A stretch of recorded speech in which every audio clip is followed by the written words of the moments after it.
Good evening. This is Dale Wetzel. I'm the host of the Legislature today, and we have with us this evening. We're going to be talking about oil taxes, and we're going to be talking about higher education, and we're going to get started on that presently as soon as I get my feedback situation resolved.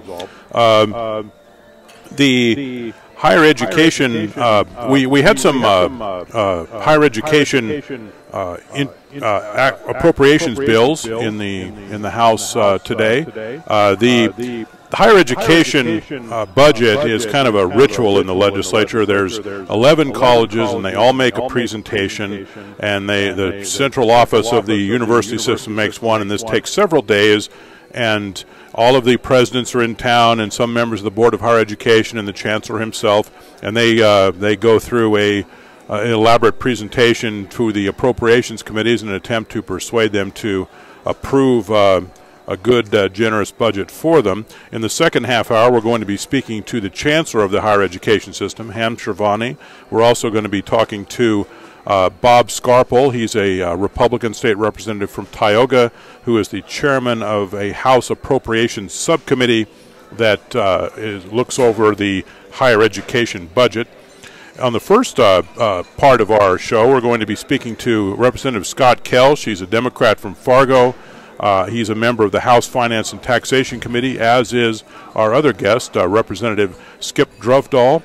He's a Republican from Arnegard, a former House Speaker, and there is several pretty important oil taxation bills that are going to be decided in the waning days of the legislature. Probably they're going to be melded into one or two bills that deal with the taxation of oil and ways to discourage gas flaring, which is a fancy way of saying gas wastage.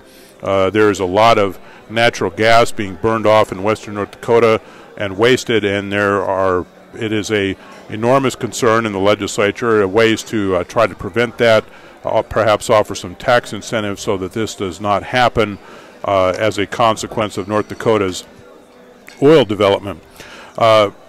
Earlier today, the legislature dealt with some constitutional amendments that are of note. One of them was approved 93-1.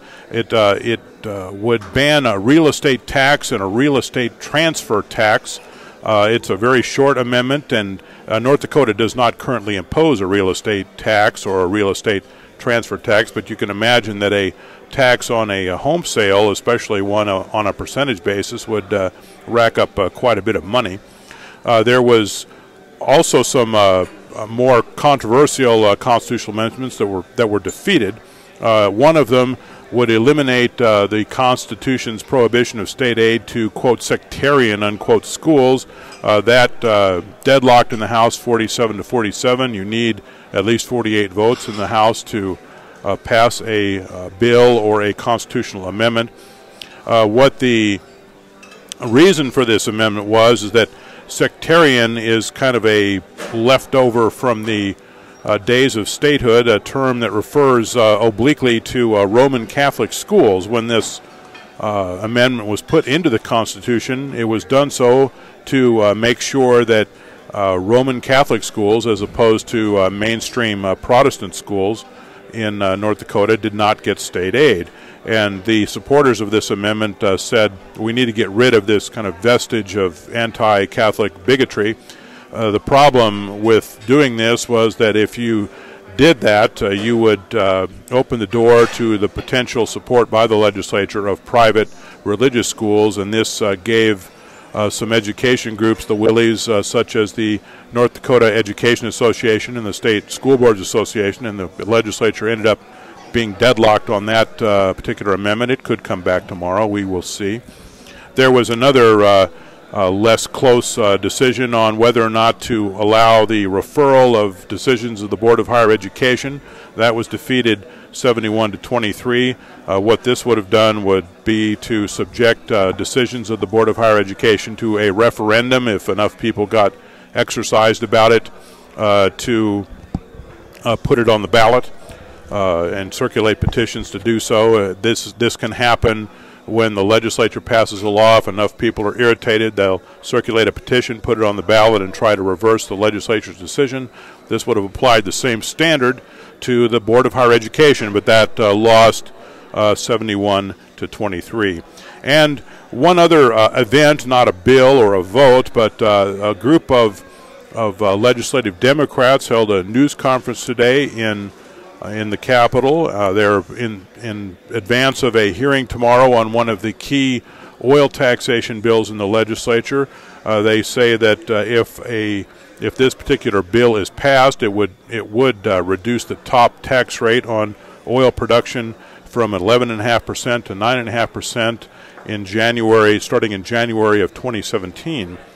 And the statistics that were presented by this group of folks who opposed this idea was that if this this indeed comes to pass, the state treasury would be deprived of the state treasury and various trust funds that benefit from oil taxation would be deprived from between $1.3 billion and $3.7 billion over the first 5 years of the tax reduction alone. Now, to be sure, according to the projections of everyone who's interested in this issue, they expect oil tax revenues to increase dramatically in the future. They would just increase less dramatically if the top tax rate is cut. And also this bill has other elements to it that, frankly, are less favorable to the oil industry than the cut of a top tax rate.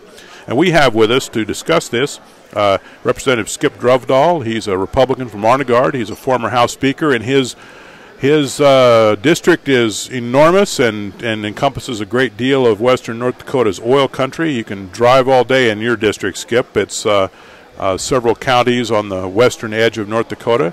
And we also have Representative Scott Kelsch. He's a Democrat from Fargo. Last year he was the Democratic candidate for state auditor. He is a member of the House Finance and Tax Committee and one of the participants in this news conference. And one of the things, Representative Kelsch, we'll start with you. You mentioned that this was, quote, a crazy idea, or this is what you've been hearing from your constituents, and also that if it is approved in the legislature, you're quite confident that it will be referred, put on the ballot, and keel-hauled by the voters.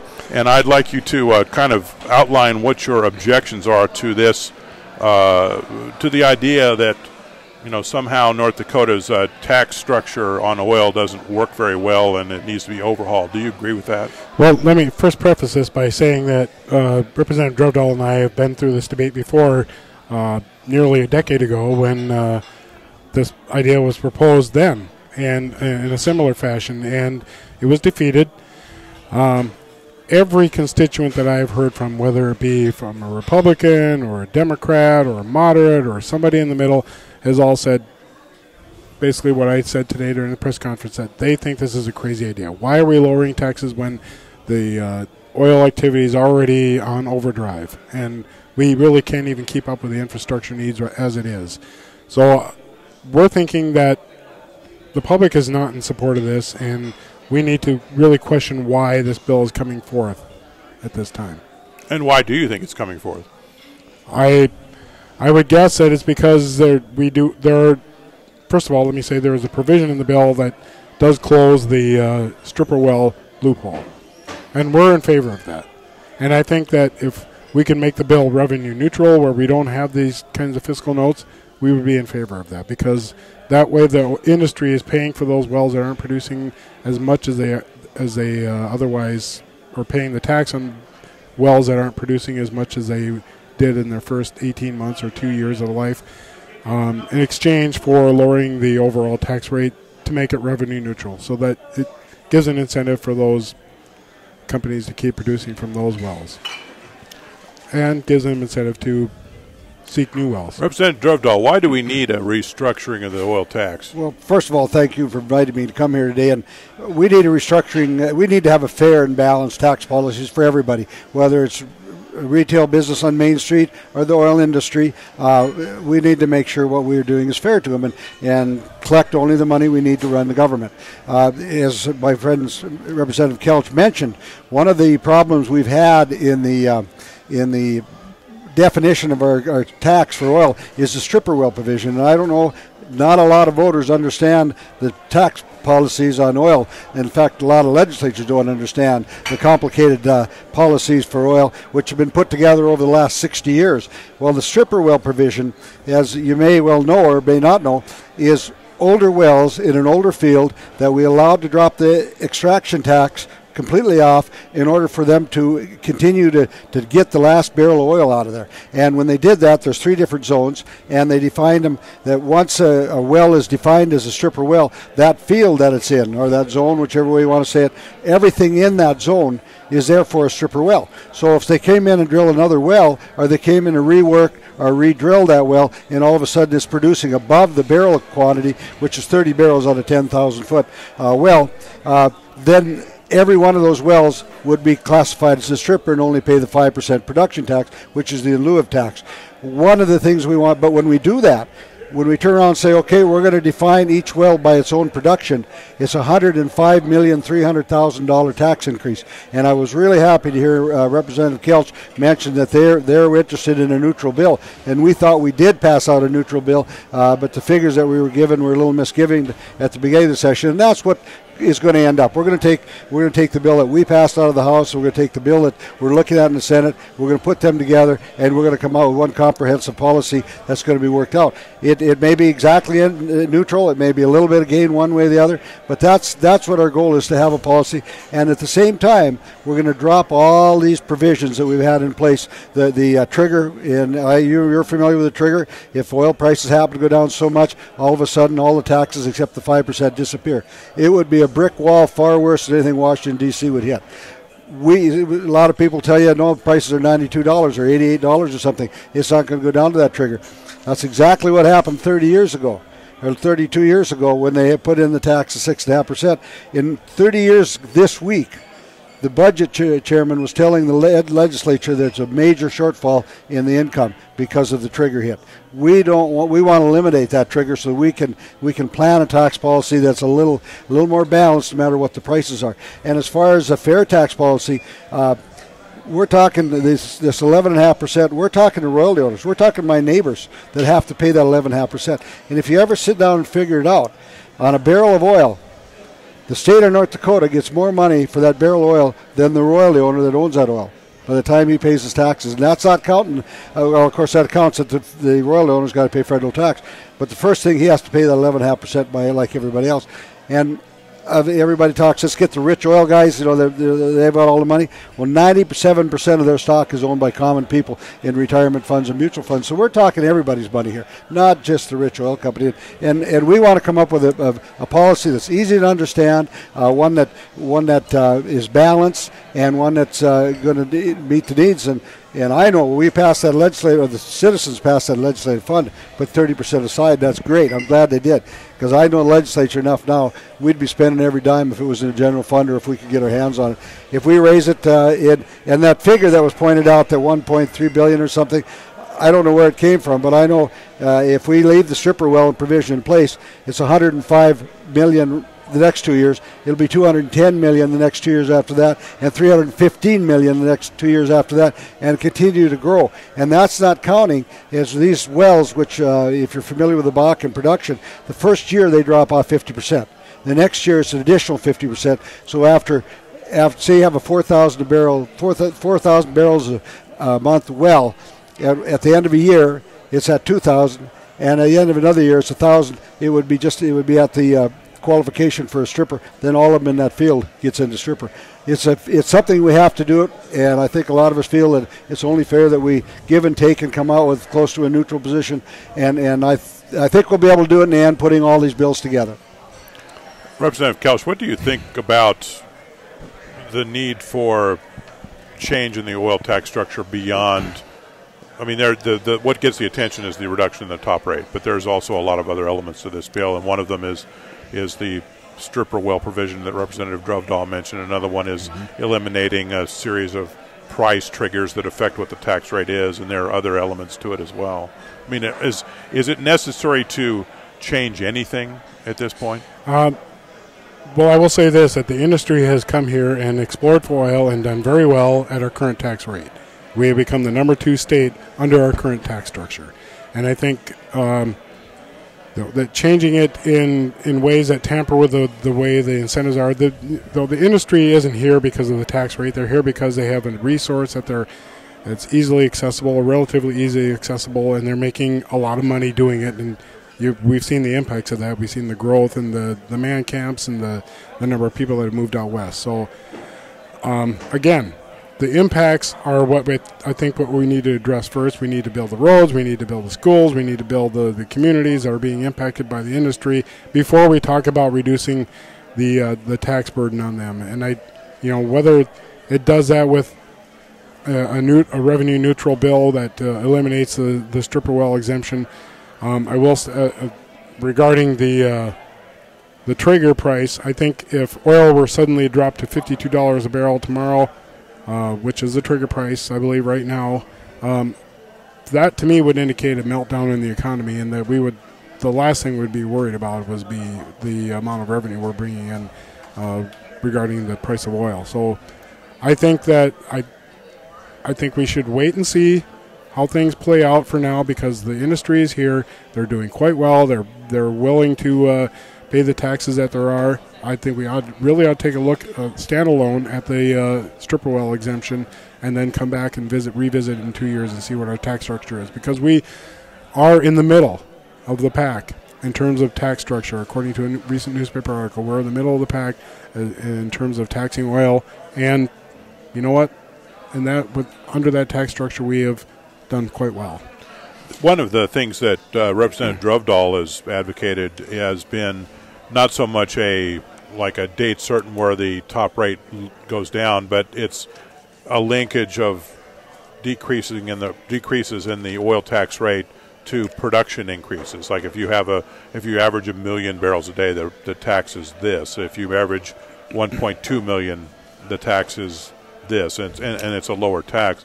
Is that a more acceptable gambit than just saying, okay, in January of 2017, the top tax rate goes down to 9.5% from 11.5%?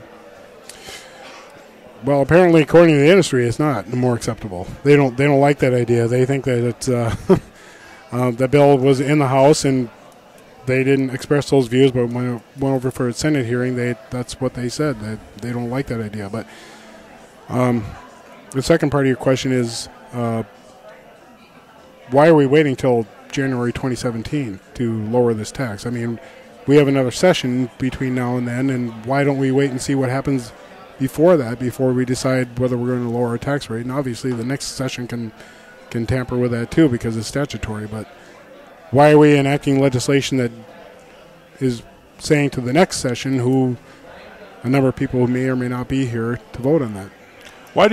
Skip, why do you think that approach is being taken, that the decrease in the top tax rate is being put off so far into the future? Well, like I said earlier, there's two bills out there. The one you're talking about is the Senate Bill 2336. In 1234, we did a 0.5% by every 100,000 barrels of it up. So we didn't take that approach from the House side.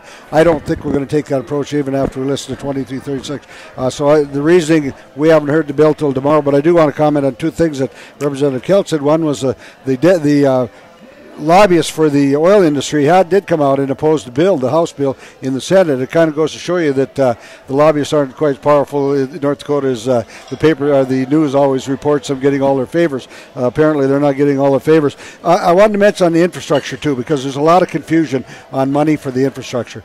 Money for the infrastructure comes from the 5% production tax, period. We are not talking any production tax whatsoever.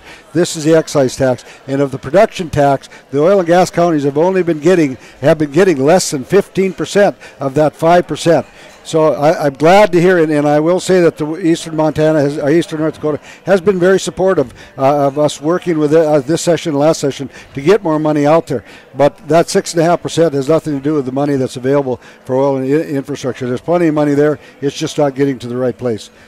Do you think that there is any east-west divisiveness over this issue? I mean, the most of the folks at this news conference were representatives in eastern North Dakota, and part of that is a function that there aren't that many Democratic legislators in western North Dakota. But on the other hand, is there a difference of opinion based upon where you live as to the efficacy of cutting the oil tax? Well, that's a good question, and it's not quite black and white. Up front, though, I would say I've felt a lot of good support from eastern legislatures on the infrastructure helping us out. But then on the other side, I mean, we're all here representing our district, and we're trying to help them out too. So, and there's only so much in that pie, and so there is a little competition there. But for right down, they've been pretty darn supportive of helping out, listening to our problems. We've invited many of them out, and I think Scott was out there taking a tour of western North Dakota, trying to see exactly what we're talking about. And they're pretty understanding of what our problems are and the challenges, even if they don't live there. But I'm not going to belittle any of them because I think they've been pretty good listeners this time. And Representative Dovdahl is exactly right. We have committee hearings where we hear about the conflict between surface owners and the mineral owners or the surface owners and the oil companies, and we have to deal with those issues too. Just as Representative Dovdahl has been a sponsor of some of those bills, that we want to find a solution so that the industry can flourish, but yet the landowners don't feel like they're being their rights and their livelihoods are being trod upon. How are we going to try to fix flaring? That's a very interesting question. I've lived out, this is my third oil boom. I've lived out in western North Dakota all my life. I saw was there during the first two, was going to high school during the one, and I went in business during the second one. Flaring has always been an issue. And the problem is that they're drilling these wells so fast, there's so much gas in them, that even when they run pipelines to them, and I'm talking from personal experience because there's some I can see and I know that the pipelines are there, they're still flaring some. And the reason, one, the production isn't there. And even though they're building production plants as fast as they can, they don't have a market for it yet. So the choice is not to drill a well or to shut the well in. And on a frac, on these newer wells at 2 miles down and 2 miles over, if they shut them in, they got to just about go re-drill them again. Well, it's about a $10 million kitty. So it is a challenge, and we've got a couple of approaches this time. The one that we did pass out of the House had to do with... I'm sorry, Skip. I'm sorry you have to cut you off there, but we're about out of time. We have with us Representative Skip Dovdahl of Arnegard. He's a Republican member of the House Finance and Taxation Committee and a former Speaker of the House. We've also been speaking to Representative Scott Kell. She's a Democrat from Fargo and also a member of the House House Finance and Tax Committee, which is going to be hearing a bill to cut oil taxes tomorrow. The Legislature today is brought to you.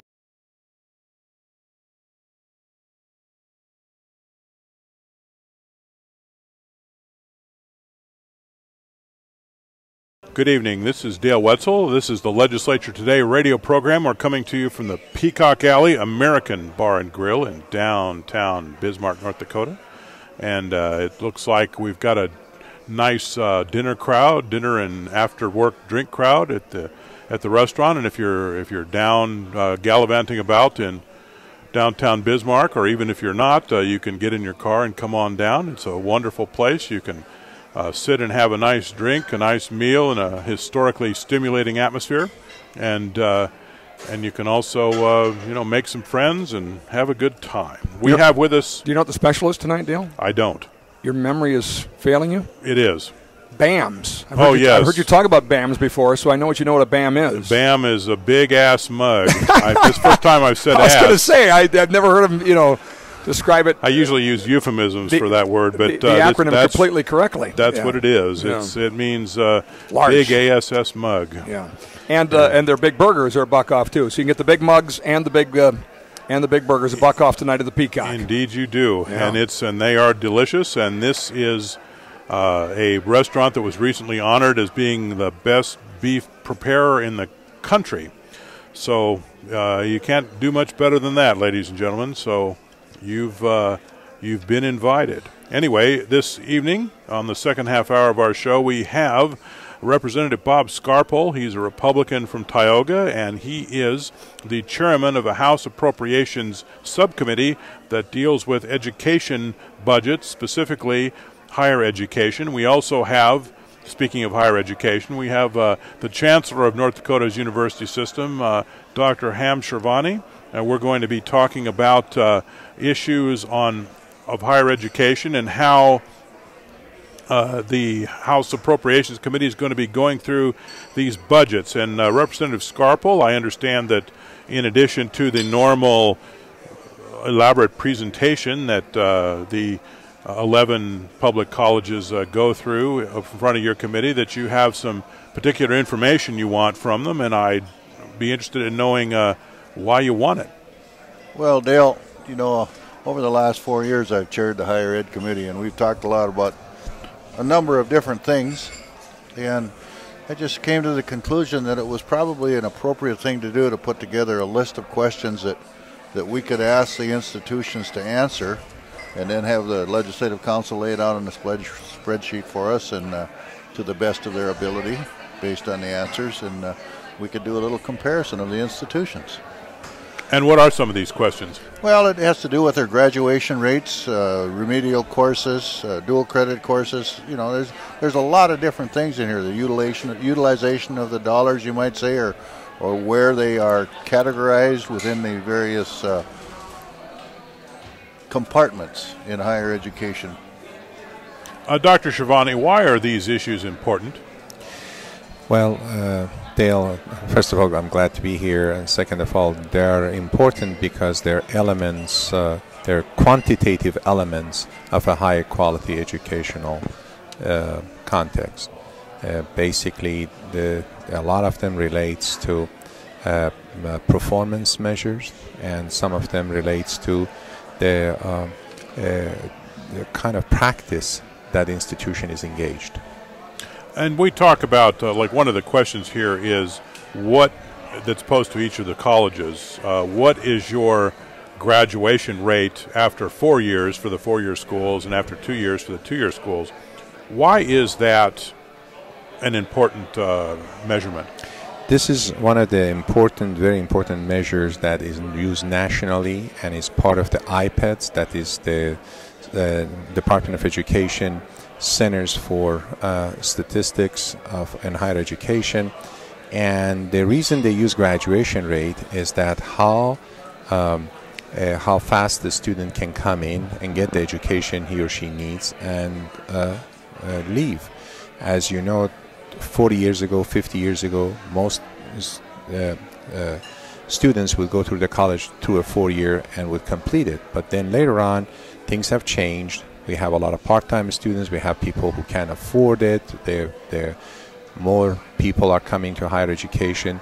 So it kind of expanded. The 4 years became 5 years because people are having jobs and so forth. So what we have nationally, they have come up with is the two measures. One is 4-year graduation rate, one is 6-year graduation rate. So 6-year more applies to if you have more part-time students, and 4 years you have more full-time students. But there are nationally recognized measures that are used, and it's all over the country. In fact, the federal government asks us to post these numbers on our website, so it's a public information, and parents and students should know about it. So how do North Dakota universities measure up when it comes to graduating students in 4 years? Well, I'm afraid we're not doing very well, and that's I'm not trying to by any means or way diminish the quality of our institutions, but there's certainly a space for improvement, and one of them is the graduation and retention rate. So University of North Dakota and North Dakota States are both research universities. The University of North Dakota graduation rate, 4-year graduation rate is 23%, and 6-year graduation rate is 54%. North Dakota State University 4-year graduation rate is 22%, and 6-year graduation rate is 52%. Well, national average, if it helps you, for 4-year graduation rate for research universities is 31%, and 6-year is 56%. So you can see that we're about, for 4-year graduation, 7 to 8 points lower, and anywhere from 4 to 2% lower. But the universities that we aspire to be, like, and these are examples, there's no set menu or nobody has identify these institutions. I'm talking about Midwestern institutions, which are research-one universities. University of Wisconsin, University of Iowa, University of Minnesota next door. For example, University of Minnesota 4-year graduation is 47%, and its 6-year graduation is 70%. Wisconsin is 52 and 82. So you can see the gap, and so we are below average, and we want to aspire to be higher. So how does one get those rates up? Well, there are a number of things that institutions can do, and as I was in another kind of interview, I was saying that, look, we're going to, what the norm is at the system level, we're going to ask the presidents. By the way, everybody is kind of criticizing and attacking that we are centralizing everything and we are dictating everything, which is not true. But my responsibility is as an expert in the field and as a CEO to advise the board. And my recommendation to the board has been a 15% increase in the next 5 years for the research universities and 10% for other universities. So, but we're not going to give them a formula to do it. We're going to ask them to each individually, based on their own characteristics of institutions, with a consultation with the faculty and the staff, develop a plan and submit the plan to us. And then, of course, I evaluate it and make recommendations to the board. And once the board adopts those plans after hearing, then they can go and do it. And how do they do it? I can generally talk about. Number one, we help them a great deal by pathway to student success. That's a major element. Why? Because to begin with, if you bring qualified students, you're not going to have a lot of dropouts. Why we have these low graduation rates? Because there are a lot of students who are coming in who are not very.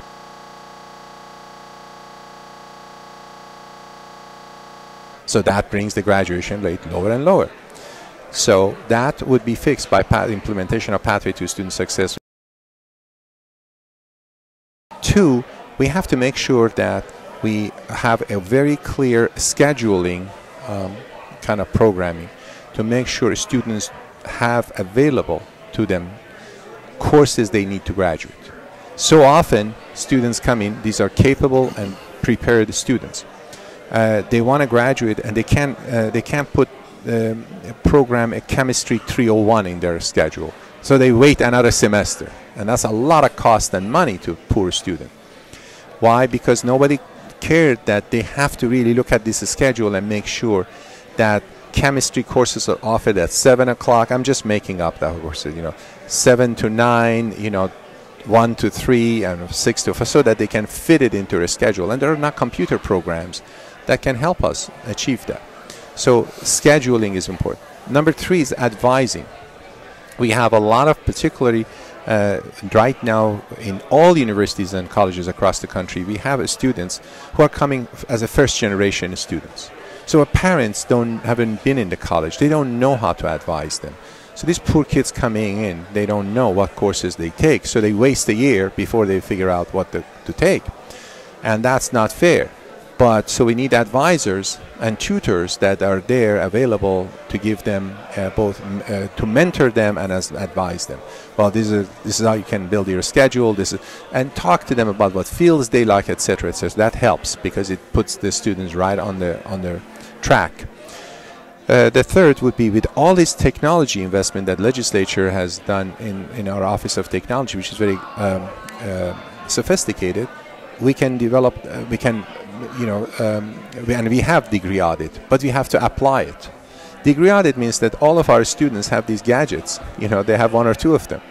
So why not have it available for them to when they want at the beginning of the semester, when they want to register for classes, when they register for a course that is not good for them to graduate, the program is going to tell them, oh, that's not a good right course for you. The program does it. So you see what I'm saying? So that helps them to. Then we can use the block program as another. I mean, these are all options. I'm not saying that, but aspects and option. Block programs is that many students come in, go through a very rigorous set menu to take care of the general education. But that time they have been adopted to university, so they know what field. I mean, they would get more exposure, so they decide what field they want to study. So that's what the block program. But more on top of everything else. they have to be made. We have to change this notion of 12 credits a semester being full time, and again, Pathway to Student Success has taken care of that. And so we're hoping. And how is that done? Well, we say that the students have to take 15 credits a semester, but we're really pushing that 15 credits. If they take 15 credits and pay for it, the rest of it would be for free. So there would be incentives so students take 18 or 21. By taking that, it's going to accelerate their graduation rate. But the why is it so important? Because every year that these students stay in the college, they lose $50,000 to $60,000 minimum. Why? Because they don't pay $20,000, which is the cost of room and board and tuition. Plus, they're losing money that they could earn if they wouldn't go to college. Even if they would do basic work, they would get $30,000. So if you $30,000 plus $20,000 that they spend out of pocket, say $50,000 net loss. If you compound it by 2-3 years, you're talking about $150,000, and we worry about $150,000 loan. But the loans, the students' loans, can be substantially reduced if we work on that formula. Representative Scarpole, to what extent has the legislature before paid attention to measurements like how the percentage of students that graduate in 4 years, or the percentage of students that take remedial courses, or the percentage of administrative staff that make more than $80,000 a year, which is another one of the bits of information you asked for? Well, Dale, we've asked those questions over, the 6 years that I've served on the Higher Ed Interim Committee, 4 of which I've been the chairman, and to know something and then know how to address it is 2 different things. And that's what Dr. Shervani brings to the table, is the ability to help us translate the statistics that we became very familiar with into actions that will result in the results that we want. I mean, that's what it's all about. I mean, when we talk in this document about tuition waivers, for example, and the dollars that are being, and I'm not saying giving away, but probably not utilized in a fashion that we deem appropriate. And it amounts to about $30 million a year. Now, some will say, well, that's a little bit distorted. But regardless of whether or not it's distorted, if it's half that much, it's a lot of money. I mean, I don't know about you, but I'd love to have $15 million to play with. I could have a lot of fun. So, I mean, it's just, it's a frustration that has been ongoing. And I guess I'm of the opinion we're finally in a position where we have somebody with a knowledge base to help us work through these issues and maybe get this thing operating in a fashion that we as legislators have been asking for a long time. To what extent do you think the requests for information like this has caused some discomfort amongst some of the schools that maybe don't rate too well when it comes to looking at certain measurement metrics? Well, I guess, if we make them a little uncomfortable, that's just a fact of life. That's what we're supposed to do. We're not here for a love fest. We're here to find out the information we, want to analyze, and then utilize that information to try to accomplish what it is we want to try to get done, and that's to get a student-centered higher education system, like Dr. Shervani says, that will get them through the system. Those kids that are dropping out of college are the ones that are really suffering, because they don't have that potential income that they'd get with a degree, so they're going to have to go pay off whatever student loans they have with probably a lesser salary, and make it even more difficult and being more of a struggle in their lives. So, the point is that we want them to graduate, we want them to get a degree in something useful, and then get into the workforce and support a family. Do you, to what extent are you going to be using this information that you've requested as a way to shape what the final budget bill says? Well, Dale, I guess, that's still to be determined. We haven't taken the opportunity to look at what's been given to us so far. We heard the overviews from the research institutions and the four-year institutions today. They've each provided us with that. We didn't walk through it. I mean, we were there from 9 o'clock till some after 5 just to get done what we got done, and we got about a 45-minute lunch break. So, I mean, we've had a busy day, and it's going to be another busy day for the most part tomorrow, and we'll spend any opportunity we have over the next 2 weeks trying to evaluate these and other information in order to settle on what we think is the proper plan moving forward. Dr. Schiavone, do you have in the university system office the type of the extent and the type of data that you need in order to make sure that the North Dakota university system is operating as a system? Dale, I'll be frank with you, no, we don't. And so we're doing a lot of cut and paste. I mean, the staff are really overworked because there are very few of them.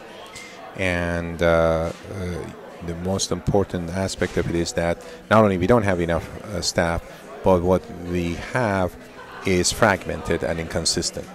So when Representative Scarpel asking for such information, what we have to do is, if you would ask the system, I have to, for some of them, I have to ask the campuses to supply me. Some of them I have to go and pick up the information. A lot of them I can pick up the information from our data set.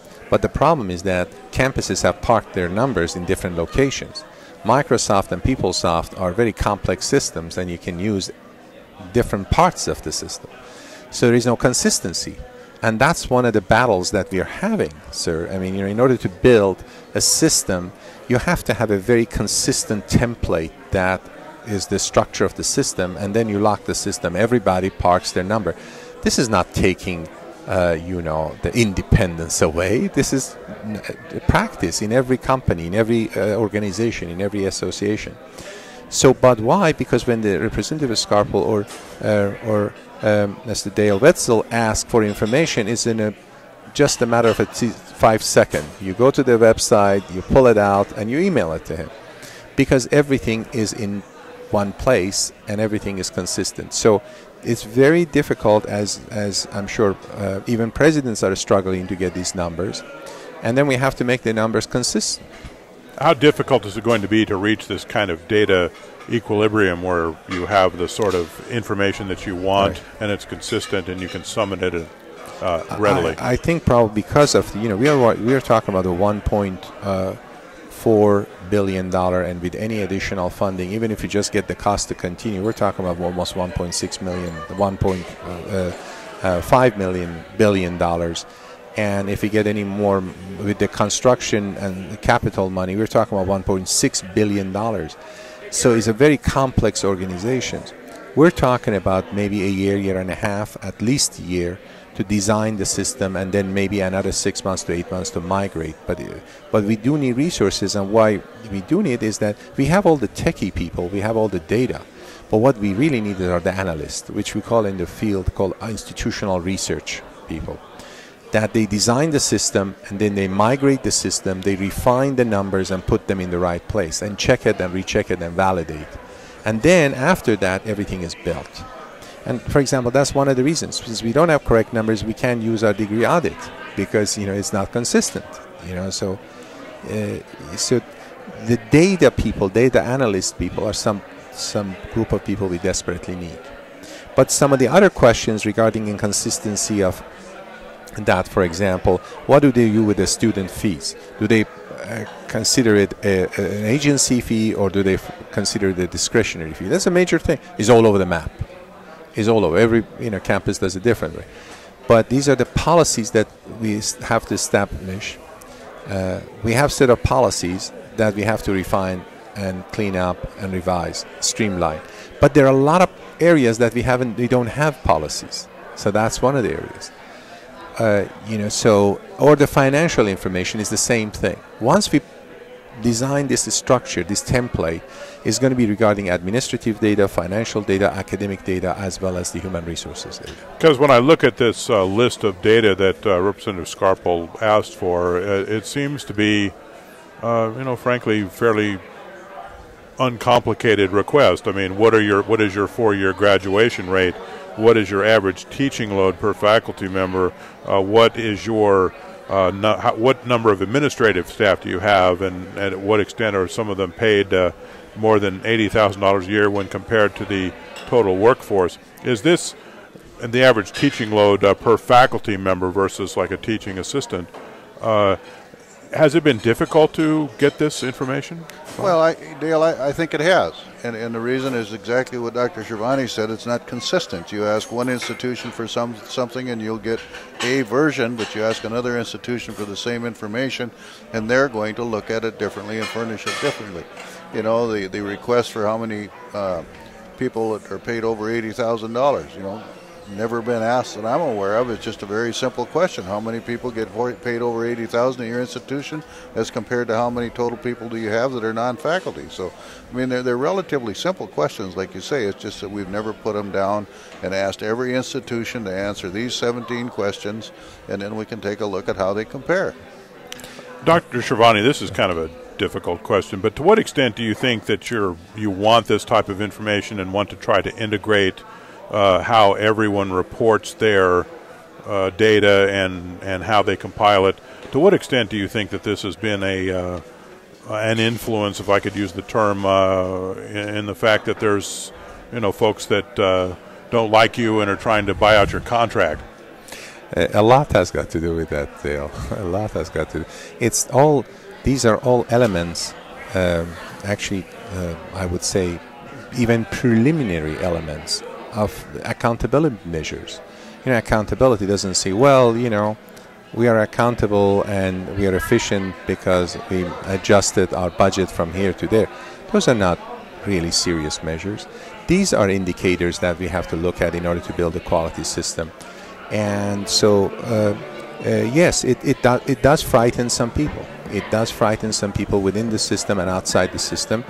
But one thing which I'm disappointed about, and I don't know how to, you know, try to convince these people that once the system is built, once we have this consistent set of data and a structure and policies in place, it's good for all the institutions. They all benefit.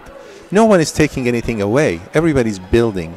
I mean, if its system is a first-class system, all the institutions our first-class system. We've been speaking to the new chancellor of the North Dakota University System, Dr. Ham Shervani. He comes here from California, where he was a university president. We also have had with us Representative Bob Scarpel. He's a Democrat, or a Republican, excuse me, from Tioga, who is the chairman of a House Appropriations Subcommittee